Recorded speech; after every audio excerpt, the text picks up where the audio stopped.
Hello everyone. So how you can install WinRAR? So WinRAR is a tool that used to compress or decompress file, okay, and extract and compress file, okay. So how you can install it? Just open the Chrome browser or any other browser you want to use. Just open it, okay. I have opened this browser and now I search here the WinRAR, okay, WinRAR download.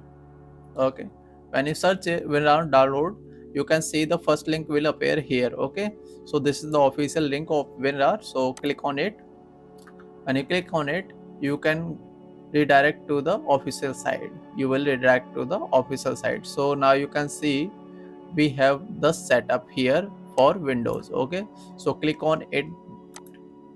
And you click on it, the setup will download. Just wait and it will download.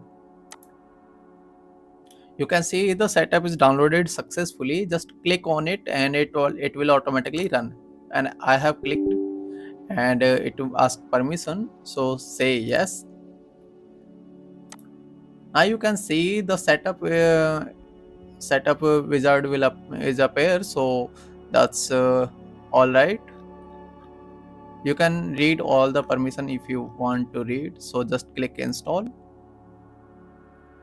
It will ask you for the extension, okay. RAR, ZIP, there are many extension if you want to add or less, okay. I'll just leave it by default, okay, and click ok, and it's done, okay. So that's it for this video, and see you in the next video. Bye.